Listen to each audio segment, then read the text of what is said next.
అంటూ గంజాయి మూలాలను కూకటివేళ్లతో పెకిలించాం. మంత్రులు అనితా సత్యకుమార్ యాదవ్ డ్రగ్స్పై దండయాత్ర ప్రారంభం. రాష్ట్రాన్ని డ్రగ్స్ రహితంగా మార్చేందుకు కూటమి ప్రభుత్వం పెద్ద ఎత్తున కార్యక్రమాలు నిర్వహిస్తోంది. డ్రగ్స్పై యుద్ధం చేయాలన్న ఆలోచనకు 3 ఏళ్ల కిందట లోకేష్ చేపట్టిన యువగళం పాదయాత్రలో బీజం పడింది. పాదయాత్రలో ఎంతోమంది తల్లిదండ్రులు డ్రగ్స్పై తమ ఆందోళన వ్యక్తం చేశారు. వైకాపా ప్రభుత్వంలో గంజాయి వినియోగం భారీగా ఉండేది. దీనిపై ఉక్కుపాదం మోపాం. ఇప్పుడు ఏపీలో గంజాయి మొక్కలేదు. వీటి మూలాలను గుర్తించి కూకటివేళ్లతో సహా పెకిలించామంటూ ఒక పచ్చి అబద్ధాన్ని హోంమంత్రి అనిత గారు అసూగా చెప్తున్నారు. రోజు దొరుకుతున్న గంజాయి ఎంత? జగన్ టైంలో కంటే ఎక్కువ గంజాయి దొరికింది. మనం ఏం లేదు. అప్పుడు దొరికితేనేమో ఆంధ్రాలో జగనే పండిస్తున్నాడు, ఇప్పుడు దొరికితేనేమో ఒరిస్సా నుంచి తీసుకొస్తున్నారు. ఇలాంటి పోచుకోలు కబుర్లతోనే కాలక్షేపం చేస్తా. గంజాయి ఇప్పుడు తాగేవాడు మానేసేసి అర్జెంటుగా చంద్రబాబు గారు వచ్చేసారులే నేను ఇక తాగనన్నాడా? అదే నిజమైతే కనుక మద్యం తాగేవాడు మానేయాలి. జగన్ టైంలో మద్యము గంజాయి లాంటి మత్తు పదార్థాలకు అలవాటు పడ్డాడు అంత తొందరగా మాండు.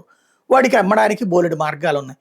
రోజు ఓ పక్కన పట్టుబడుతుంటే ఏమీ లేదని మీరు నమ్మండి అనేటటువంటి విధంగా మరి ఆవిడ ఒక ఎడ్యుకేటెడ్ ఎలా మాట్లాడుతుందంటే ఆవిడ ఇష్టం వచ్చినట్టు చెప్తుంది.